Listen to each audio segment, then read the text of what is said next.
Simple pendulum, simple pendulum. अच्छा, इसके लिए अगर एसएचएम मोशन हम लोग कैलकुलेट करें टाइम पीरियड कितना होगा, तो पहले सिंपल पेंडुलम देखते हैं बेटा। सिंपल पेंडुलम क्या होता है अपने पास? सपोज एक मास है जिसको हम लोगों ने यहां से बांध दिया है।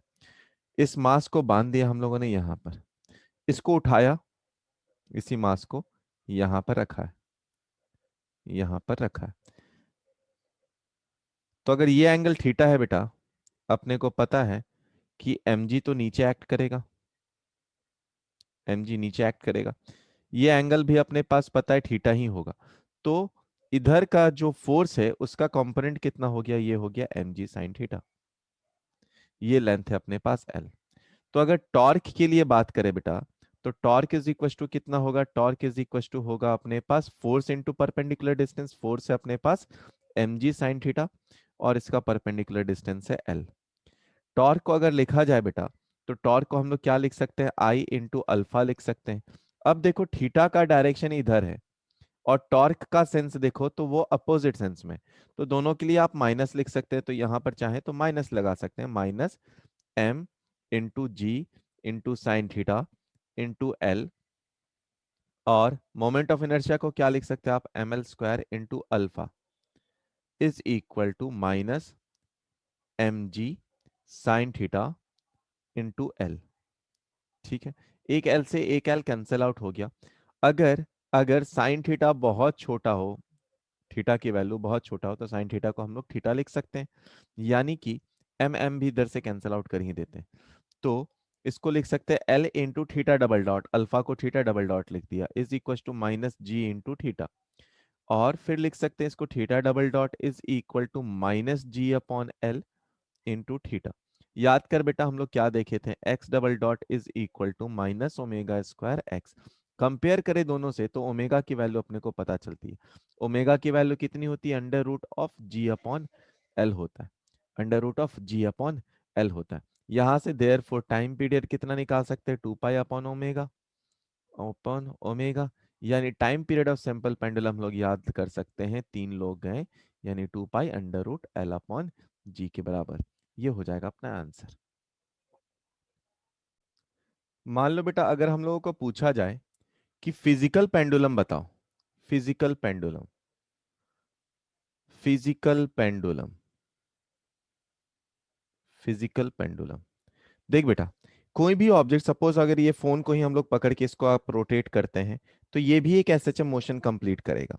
इसको भी हम लोग एक पेंडुलम बोल सकते हैं। तो apart from this simple pendulum, बाकी जो भी पेंडुलम होते हैं, कोई भी ऑब्जेक्ट ले लिया, सपोज कोई भी आर्बिट्री शेप का ऑब्जेक्ट हो अपने पास, अपने पास कोई भी आर्बिट्री शेप का कोई ऑब्जेक्ट है। अब इस ऑब्जेक्ट को अगर हम लोग, इस ऑब्जेक्ट को अगर हम लोग यहां से उठाकर सपोज यहां पर ले गए हैं, यही ऑब्जेक्ट को उठाकर हम लोग यहां से यहां पर ले गए हैं, यही ऑब्जेक्ट को हम लोग यहां से उठाकर इस ऑब्जेक्ट को इधर लेकर गए हैं। तो अगर इस ऑब्जेक्ट को हम लोग यहां से लेकर गए हैं, तो सेम चीजें हैं, सब कुछ एग्जैक्टली सेम है। बस याद रखना बेटा, रोटेट हो रहा है इस एक्सिस के अबाउट, तो आई की जगह कोई चेंज नहीं होने वाला है, एम एल की जगह चेंज नहीं होने वाला। मतलब इसी रिलेशन को अगर मैं लिखूं तो क्या लिख सकता हूं? सेम ऑब्जेक्ट के लिए, मान लो इसे ऑब्जेक्ट को उठाकर यहां पर लेकर गया था, तो क्या लिख सकते हैं हम लोग?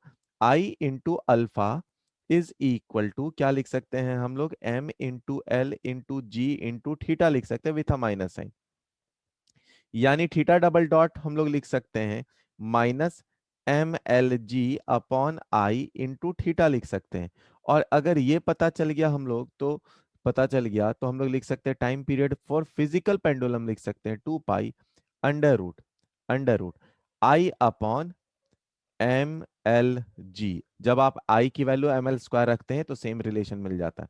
तो ये किसका है? ये है time period four, time period four किसका? फिजिकल पेंडुलम है। दोनों एग्जैक्टली सेम है, तो एक याद करें तो दूसरा भी आप बता सकते हैं। इस सवाल को कर लेना। इस सवाल में क्या बोला गया? अपने को टाइम पीरियड निकालना। आई आप जानते हैं, पिछला वाला जो फॉर्मूला है, इसमें अगर रॉड के लिए हम लोग जाने तो आई कितना होता है? M l square by 12। अब ये पता है तो अपना फॉर्मूला फिर टाइम पीरियड का जो अभी रिलेशन निकाला था 2 pi under root I upon m l g. बस ये फॉर्मूला लगाएंगे और अपना आ जाएगा। तो ट्राई करिए जरा। बस एक बात दिमाग में रखना बेटा, इसका जो सेंटर ऑफ मास है वो यहां से यहां गया है, उस बात को दिमाग में रखना। तो एल जो लेते हैं हम लोग वो सेंटर ऑफ मास का लेंथ होता है और आई अबाउट द फिक्स्ड एक्सिस होता है। तो ये एल सेंटर ऑफ मास कितना होगा, इसको दिमाग में रखना, जो अपन डायग्राम से बता सकते हैं कितना होगा। बस आंसर पुट, क्वेश्चन सब वैल्यूज पुट करो, आंसर आ जाएगा। इस सवाल में ट्राई करना बेटा। ये सवाल में यूनिफॉर्म डिस्क दिया है जिसका मास एंड रेडियस दिया है, सस्पेंड किया जाता है वर्टिकल प्लेन से। वर्टिकल प्लेन से मतलब एक डिस्क है, उसको एक वर्टिकल प्लेन से सस्पेंड किया गया, मान लो इस पॉइंट से सस्पेंड किया गया है उसको। टाइम पीरियड ऑफ ऑसिलेशन, तो इसके अबाउट आई निकाल लेना कितना होता है। तो हम लोग पैरेलल एक्सिस थ्योरम से इसके अबाउट आई निकाल सकते हैं, जो कि होगा mr²/2 सेंटर के अबाउट प्लस प्लस mr²। तो ये निकाल सकते हैं। अब ये निकल गया तो टाइम पीरियड का फॉर्मूला अपने पास है। टाइम पीरियड का फॉर्मूला क्या होता है, 2π√I अपॉन ml g के बराबर। L of centre of mass तो देख लो कितना है वो। केस पे आते हैं। हम लोगों को पता है सिंपल पेंडुलम के लिए जो टाइम पीरियड था वो था अपने पास 2π√L/g। ये जो g है ये acceleration due to gravity g effective के लिए है।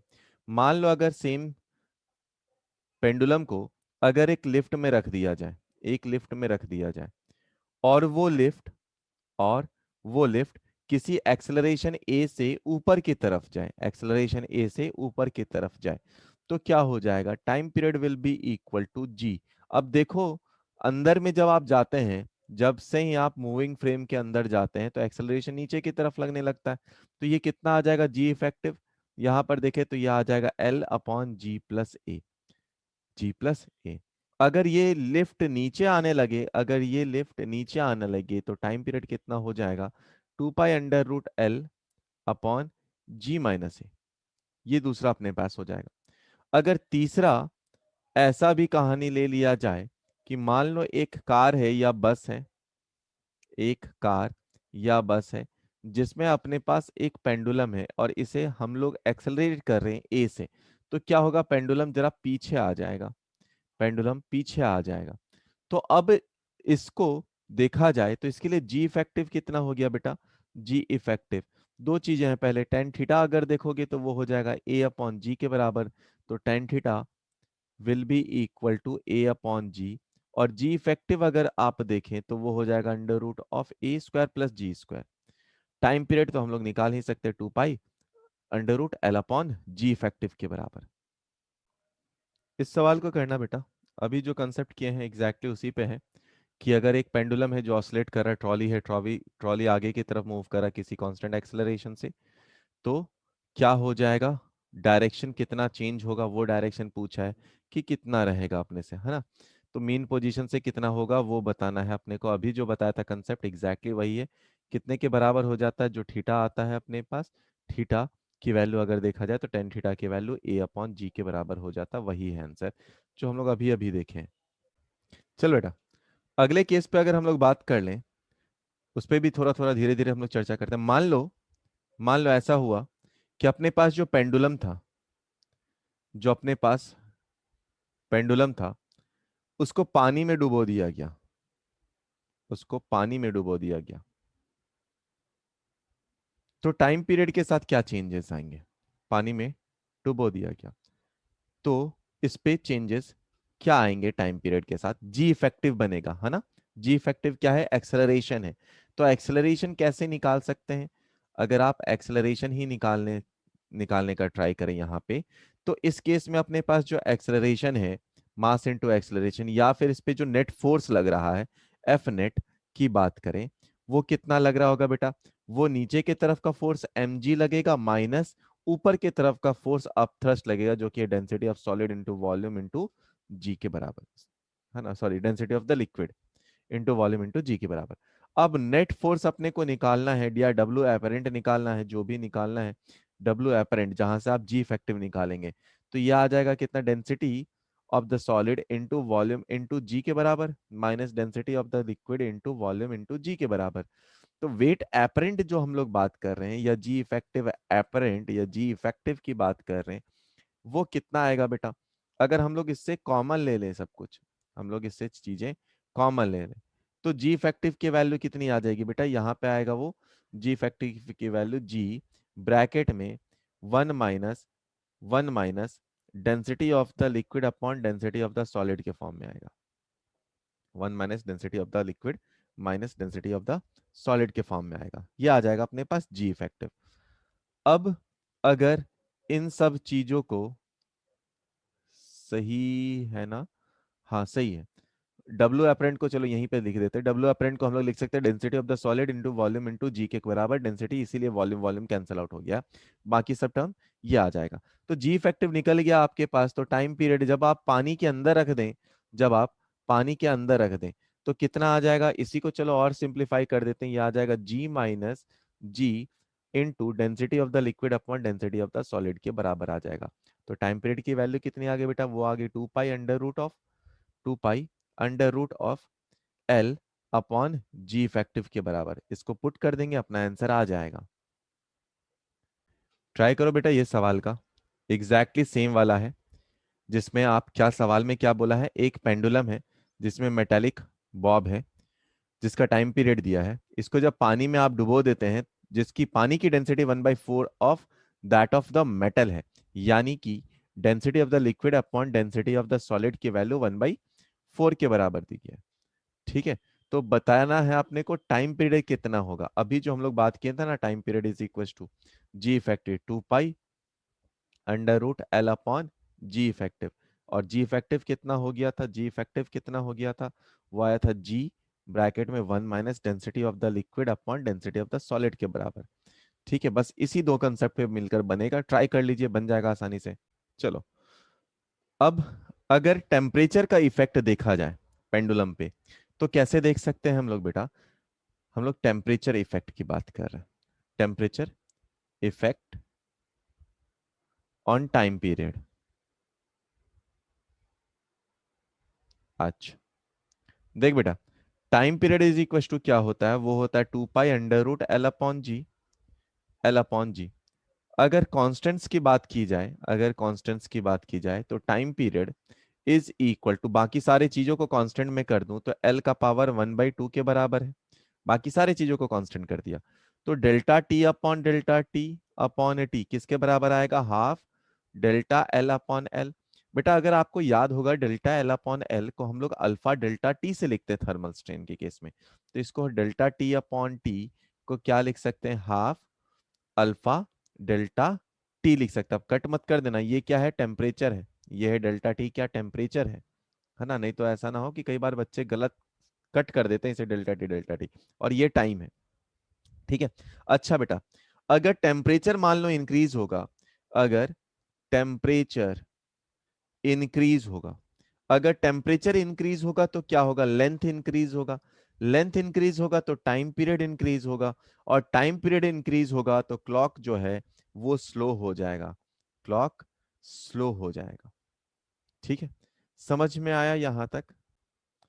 अगर बेटा बहुत लंबा पेंडुलम लिया जाए, if very large pendulum, very large pendulum is considered, pendulum very large pendulum is considered.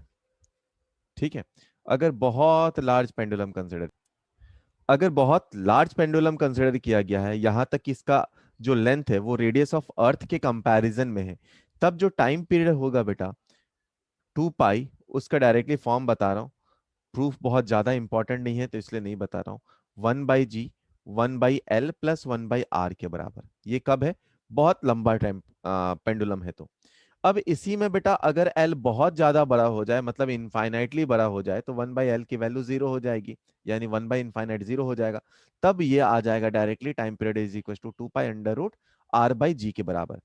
अगर ऐसा कभी सवाल हो बेटा, कि मान लो सवाल में कई बार ऐसा भी पूछा जाता है कि एक अपने पास अर्थ में एक टनल को डिग कर दिया गया, एक टनल को डिग कर दिया गया है, तो यहां से कोई पार्टिकल अगर आप छोड़ते हैं, अर्थ के सरफेस से कोई पार्टिकल छोड़ते हैं, तो वो एक एसएचएम मोशन को परफॉर्म करता है, वो एक एसएचएम मोशन को परफॉर्म करता है, और उसका जो टाइम पीरियड होता है that is 2 pi under root r/g के बराबर, r/g जी के बराबर। और इसको जब हम लोग कैलकुलेट करते हैं तो ये लगभग 84.6 आसपास आ जाता है। ये 84.6 मिनट लगभग आ जाता है टाइम पीरियड, जो बॉल यहां से यहां नीचे जाएगा फिर ऊपर आएगा। ठीक है। तो if a tunnel is dugged, if a tunnel tunnel is dug inside earth, inside earth, है ना, along diameter, along diameter, then time period, time period of a object, of a object will be, कितना होगा वो 84.6 minute के आसपास होगा। आजा बेटा, इस पेंडुलम के सीरीज का एक और लास्ट सवाल जिसमें मैक्सिमम टाइप के ये हैं कि अगर मान लो कोई इंक्लाइंड प्लेन है, इस इंक्लाइंड प्लेन से एक ऑब्जेक्ट नीचे आ रहा या एक ट्रॉली नीचे आ रहा, ठीक है, इस ट्रॉली में एक पेंडुलम लगा हुआ है, तो इसका एक्सेलरेशन नीचे की तरफ जी साइन थीटा होगा। अब इसमें जो पेंडुलम लगा हुआ है बेटा, वो पेंडुलम वो पेंडुलम थोड़ा पीछे जाएगा, कहीं यहां पर रहेगा। इस पेंडुलम या इस पेंडुलम पे लगने वाले फोर्सेस को अगर आप देखो बेटा, तो ये इस डायरेक्शन में पीछे की तरफ एक एक्सेलरेशन जो कि जी साइन थीटा के बराबर है, और नीचे की तरफ लग रहा है इस पे एम जी के बराबर। तो ये जो एंगल है ये लगभग 90 प्लस थीटा के बराबर है।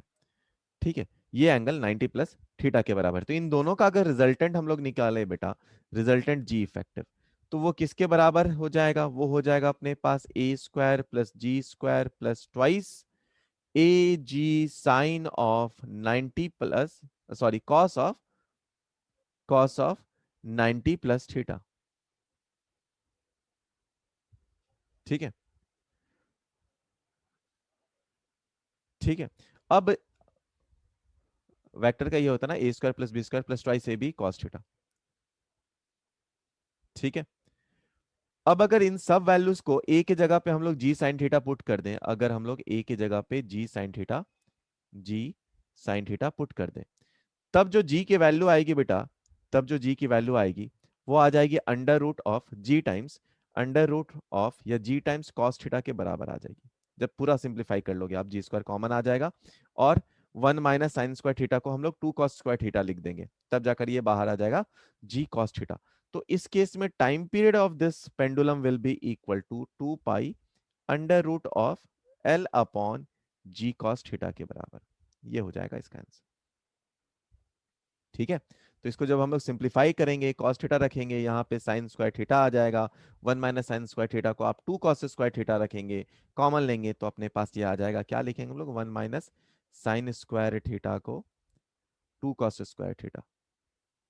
ठीक है। जब सिंप्लीफाई करोगे तो आ जाएगा ये आंसर आपका। अब हम लोग बात करते हैं रिड्यूस्ड मास कंसेप्ट पे। Reduced mass concept. ठीक है। देख बेटा कैसा है, क्या बोला गया, अपने पास अपने पास एक ऑब्जेक्ट है, अपने पास एक ऑब्जेक्ट है और दूसरा ऑब्जेक्ट है। ठीक है। तो मान लो ये M1 है, ये M2 है, इन दोनों को एक स्प्रिंग से कनेक्ट कर दिया गया, इन दोनों को एक स्प्रिंग से कनेक्ट कर दिया गया, मतलब दोनों स्प्रिंग से ऐसे ऐसे कनेक्टेड है। अब उसको आप कंप्रेस करके छोड़ देंगे तो वो यूं यूं यूं यूं यूं यूं यूं करता चला जाएगा। तो दोनों साथ साथ एसएचएम कर रहा है, तो उसके लिए टाइम पीरियड अपने को निकालना है। ठीक है। तो टाइम पीरियड कैसे याद किए थे स्प्रिंग मास के लिए? 30 मार्क खान से हम लोग याद किए थे। अब यहाँ पे एक नहीं दो मास है, तो इसके लिए एक रिड्यूस्ड मास आता है, म्यू को हम लोग रिड्यूस्ड मास बोलते हैं। इसको डेरिवेशन नहीं, हम लोग डायरेक्ट बात कर रहे हैं, है ना, डेरिवेशन की जरूरत नहीं है। तो म्यू को जो आप लिखते हैं हम लोग, वो M1 into M2 upon M1 plus M2 के बराबर होता है, M1 प्लस M2 के बराबर होता है रिड्यूस मास। और अगर ये अपने को पता चल गया तो टाइम पीरियड इसके लिए पहले वाले केस के लिए कितना हो गया, 2 pi under root of mu upon के बराबर, ये अपना आंसर आ जाएगा। अगर रिड्यूस्ड मास का दूसरे कंसेप्ट पे बात करें बेटा, तो रिड्यूस्ड मास के दूसरे कंसेप्ट पे सपोज हम लोग बात कर रहे हैं। ये अपने पास एक प्लैंक है, एक सरफेस पे रखा गया फ्रिक्शनलेस। यहां पर एक छोटा सा बॉडी रख दिया गया, स्मॉल एम कैपिटल एम, यहां से स्प्रिंग कनेक्टेड है। ठीक है, ये थोड़ा और आगे लंबा ले लेते हैं, ऐसा है आगे तक। अगर इसको हम लोग फिर से आगे ले जाकर छोड़ते हैं तो ये दोनों जो ऑब्जेक्ट है साथ में, ये दोनों मासेस वापस से एसएचएम करना स्टार्ट करेंगे। और जहां से दो मास देखा, एक स्प्रिंग देखा, अपने दिमाग में आ जाना चाहिए रिड्यूस मास। तो इस रिड्यूस मास कितना हो जाएगा, small m into capital m upon small m plus capital m. Time period तो अपन जानते ही है ना। ठीक। थर्ड केस मान लो ऐसा कर दिया जाए कि एक अपने पास स्फेयर हो, एक स्फेयर हो और इसके बाहर दूसरा एक शेल लगा दिया गया। यहां पर इस सेल के बाद हमारे पास एक मासेस रख दिए गए हैं। तो यहां पर कुछ मास है और यहां पर अपने पास कुछ मास है। ये दोनों को कनेक्ट किया गया है किसी स्प्रिंग से। ये K1, ये K2।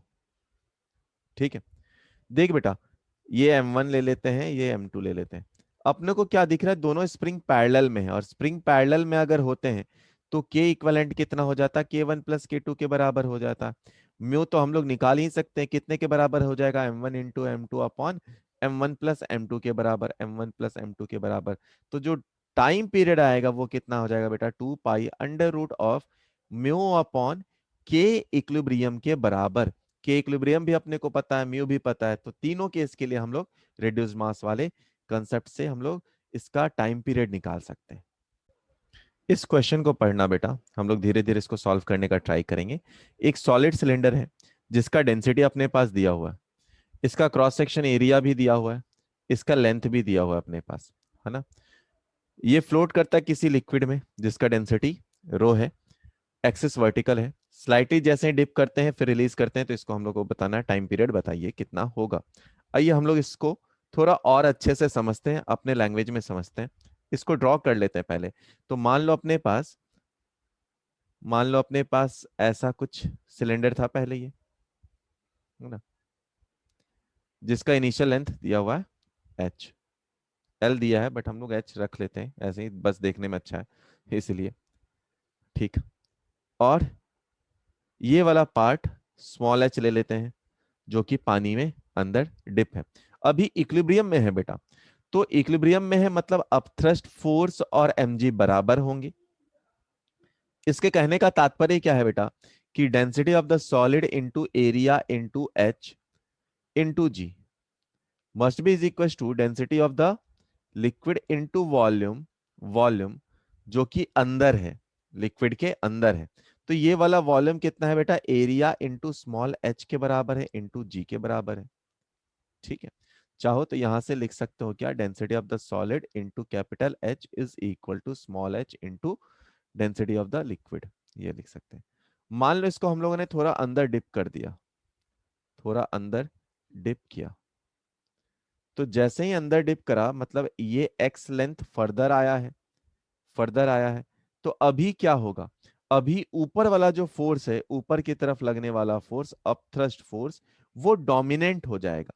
जैसे ही अपथ्रस्ट फोर्स डोमिनेंट होगा तो ये ऊपर नीचे करने लगेगा। आप ऐसा घर पे भी कर सकते हैं, मान लो एक पानी का बोतल लिया, उसको पानी में डुबोया, फिर रहने दिया था, फिर थोड़ा अंदर डिप करके छोड़ देना तो ऊपर नीचे करने लगेगा, वही बात बोल रहा है।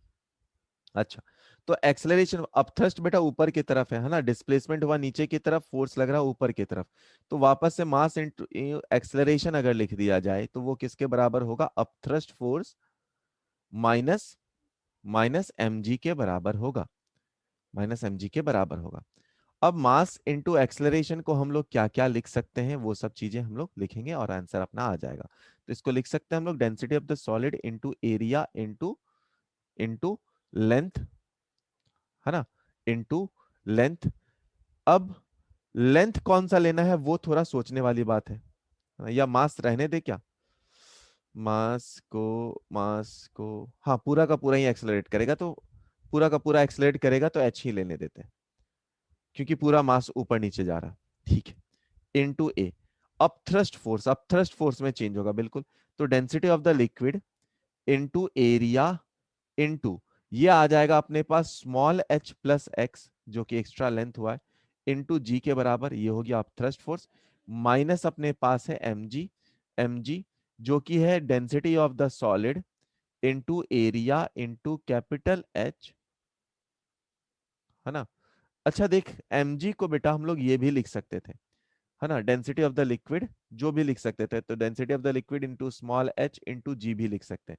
इससे होगा क्या, इससे ये वाला जो टर्म है अपने पास वो कैंसल आउट हो जाएगा, यानी आएगा अपने पास density into area into H into a, ये आ गया अपने पास एक्सेलरेशन का, इज इक्वल टू क्या क्या आया अपने पास, density of the liquid into area into x into g के बराबर, एरिया एरिया चले गए, तो एक्सेलरेशन कितना आया अपने पास वो आया, और माइनस साइन अपोजिट रहेगा दोनों, क्योंकि डिस्प्लेसमेंट नीचे की तरफ है, फोर्स ऊपर की तरफ है, इसलिए माइनस साइन एक रहेगा, उस बात को दिमाग में रखें, फोर्स और डिस्प्लेसमेंट अलग डायरेक्शन में।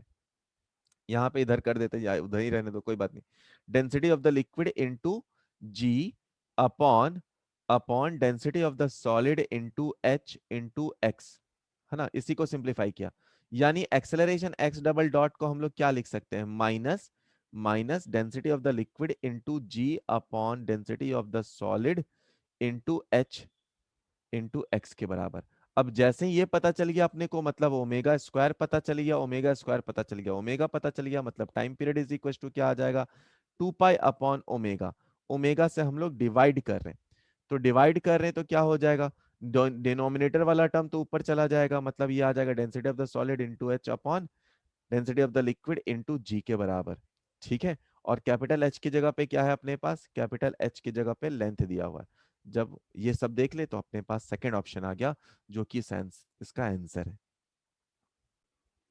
देख बेटा, वापस से देखो इसे, अगर हम लोग बात करें बेटा कोई भी सॉलिड सिलेंडर है, तो इक्विलिब्रियम के टाइम के पे क्या होगा, फ्लूइड में हम लोगों ने देखा था जितना नीचे की तरफ फोर्स लगेगा उतना ही ऊपर की तरफ अब थ्रस्ट फोर्स लगेगा, मतलब density of the solid area into height जो कि वॉल्यूम दे दिया इनटू जी, किसके बराबर होगा, अब थ्रस्ट फोर्स का, वो क्या होता है density into volume of liquid displace, तो ए इनटू स्मॉल एच, अंदर वाला पोर्शन स्मॉल एच के बराबर है इनटू जी।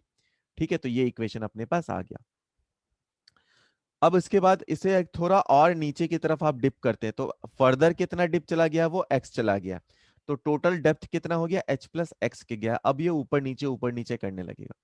तो मास इंटू एक्सेलरेशन को हम लोग क्या लिख सकते हैं, नेट फोर्स को मास इंटू एक्सेलरेशन लिखते हैं, up thrust minus M G, up thrust को, अब नया अप थ्रस्ट के लिए ज्यादा वॉल्यूम अंदर है, तो density into liquid, density of the liquid into area, length कितना हो गया, h plus x into g, minus mg वाला फोर्स जो वेट था अपना, उसको आप किसके बराबर लिखे थे, density in liquid into area into h into g के बराबर, तो दोनों कैंसिल आउट हो गए। ठीक है, सिर्फ एक्स वाला टर्म बाकी रह गया, तो क्या क्या बाकी रह गया, density of the liquid into area into x into g के बराबर, उसको भी लिख दिया, तो एरिया एरिया फिर से कैंसिल आउट हो गया, अब एक्सेलरेशन का वैल्यू आया density of the liquid into G upon density of the solid into H के बराबर। जैसे ये आ गया तो कंपेयर करके ओमेगा स्क्वायर पता चल गया, ओमेगा स्क्वायर पता चल गया तो टाइम पीरियड रख दिया, और कैपिटल एच की जगह पे क्या था, एल, जो कि सवाल में दिया हुआ था। ये सवाल पढ़ना बेटा, काफी ठीक ठाक सा सवाल लग रहा। एक स्फेयर है ना, हॉलो स्फेयर है, जिसमें पहले पानी बोल रहा भर दिया गया है। ठीक है, तो स्फेयर में पानी भर दिया गया, बड़ा सा स्फेयर है, पानी भर दिया गया, तो अभी इसके लिए टाइम पीरियड के लिए जो लेंथ रहेगा अपने पास 2 pi under root l by g, तो एल कहाँ, सेंटर टू सेंटर ले लिए। ठीक है, अब क्या बोला गया इसमें, कि इसमें एक होल किया गया है, ठीक है, जिससे पानी निकल रहा, जिससे पानी निकल रहा, तो correct variation in time period हमें बताया। ठीक है, तो जैसे ही होल किया गया और पानी निकलने लगा यहां से, तो पानी निकलने के लगा, तो ये वाटर लेवल जो इस, अरे बहुत अच्छे, वाटर लेवल वो डिक्रीज करेगा, अगर वाटर लेवल डिक्रीज कर रहा, तो पहले जो सेंटर ऑफ मास सेंटर में था, अब वो धीरे धीरे नीचे आने लगेगा, फिर नीचे आने लगेगा, फिर नीचे आने लगेगा, तो लेंथ इंक्रीज हो रहा है ना, सेंटर का लेंथ इंक्रीज हो रहा, तो अगर लेंथ इंक्रीज रहे होगा कुछ टाइम तक, तो क्या होगा, जैसे ही लेंथ इंक्रीज होगा तो क्या हो जाएगा, जैसे जैसे लेंथ इंक्रीज होगा वैसे वैसे क्या होगा, टाइम पीरियड इंक्रीज होगा, क्योंकि एल इंक्रीज हो रहा तो ये होगा। अब एक पर्टिकुलर टाइम ऐसा आएगा बेटा जब ये पानी नाक के बराबर एकदम बॉटम में पहुंच जाएगा, तब क्योंकि ये सॉलिड स्फीयर है तो इसका भी मास है, इन दोनों का मास के कारण जो सेंटर ऑफ मास होगा फिर वो ऊपर की तरफ शिफ्ट होने लगेगा।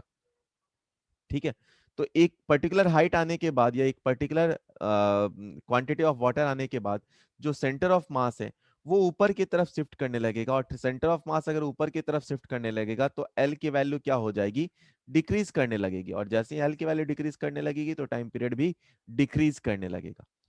ठीक है, चलो ये सवाल भी करो।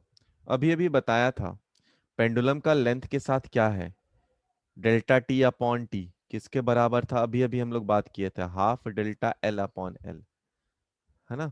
तो कितना टाइम लॉस होगा ये बताना है, time period of one day कितना होगा ये अपने को पता होना चाहिए, और वो होता है 86400 के बराबर। डेल्टा एल अपॉन एल दिया है, सिंप्लीफाई कर लीजिए आंसर आ जाएगा। ये सवाल को भी ट्राई करो, ये सवाल को भी ट्राई करो। Time period of oscillation of simple pendulum दिया है अपने पास कितना, 1 मिनट टाइम पीरियड दिया हुआ है। अगर लेंथ को इंक्रीज कर दिया जाए तो क्या होगा, 44% से इंक्रीज कर दिया जाए। ठीक है, तो time period is proportional to under root L के बराबर है, इस बात को दिमाग में रखना। T1 की वैल्यू को 1 मिनट दिया गया, T2 की वैल्यू निकालना है। L1 की वैल्यू को अगर आप L ले लिए तो L2 की वैल्यू को 1.44 टाइम्स ऑफ L ले लेना, क्योंकि 44% से इंक्रीज हुआ है। और जब ये पता चल गया तो आप क्या करोगे, बस रेशो ले लोगे, तो T2 अपॉन T1 कर देना इज इक्वल टू आ जाएगा under root of L2 upon L1। इसको सिंप्लीफाई कर लेना, आपका आंसर आ जाएगा, ट्राई कर लीजिए। देख बेटा, इसमें क्या बोल रहा है, सवाल को थोड़ा ध्यान से पढ़ना। अपने पास एसएचएम जो होता है बेटा, याद करो कहां पर मैक्सिमम एक्सेलरेशन होता है और मैक्सिमम वेलोसिटी होता है। तो मैक्सिमम एक्सेलरेशन जो होता है वो हमेशा टॉप मोस्ट पॉइंट पे होता है ना, टॉप मोस्ट पॉइंट पे होता है, यहां पर एक्सेलरेशन मैक्सिमम होता है। एक्सेलरेशन नीचे की तरफ mg लग रहा या जी लग रहा अगर बात करें तो, अगर स्यूडो फोर्स के लिए बात की जाए तो ऊपर की तरफ लगेगा और वही एक्सेलरेशन मैक्सिमम होगा, मैक्सिमम होगा। तो एक्सेलरेशन जो मैक्सिमम होता है वो अपने पास कितना के बराबर होता है, वो ओमेगा स्क्वायर ए के बराबर होता है, मैक्सिमम एक्सेलरेशन। और यही जी के बराबर हो जाएगा जब ऑब्जेक्ट क्या बोल रहा है, sufficient to block separate from the piston, है ना। अगर कोई ब्लॉक पिस्टन पे रखा हुआ, ये मान लो अपने पास पिस्टन है, यहाँ पर कोई ब्लॉक रखा हुआ, तो ये सेपरेट हो जाए, तो यहां से अपने पास ए की वैल्यू, अब ओमेगा कैसे निकलेगा बेटा, 2 pi by omega is equal to T, है ना, जो कि है 2 सेकेंड। तो यहाँ पे ओमेगा कितना आ गया अपने पास, पाई आ गया। तो ए एम्पलीट्यूड की वैल्यू कितनी आ गई, जी अपॉन पाई स्क्वायर के बराबर। ठीक है, अब एम्पलीट्यूड अपने पास मिल गया, वेलोसिटी मैक्सिमम कहां होता है बेटा, यहां पे होता है वेलोसिटी मैक्सिमम। ठीक है, तो वी मैक्स कितना होता है बेटा, वी मैक्स कितना होता है, ये होता है अपने पास ए इंटू ओमेगा के बराबर, ए इंटू ओमेगा के बराबर। ए क्या है अपने पास, g upon pi square, into omega क्या है अपने पास, पाई, पाई ने पाई को मार दिया, बचा कितना, जी अपॉन पाई, जी अपॉन पाई। जी की वैल्यू कितनी है बेटा, 9.8 डिवाइडेड बाई 3.14। तो इसको हम लोग सिंप्लीफाई करें तो अपना आंसर सेकंड आ जाएगा।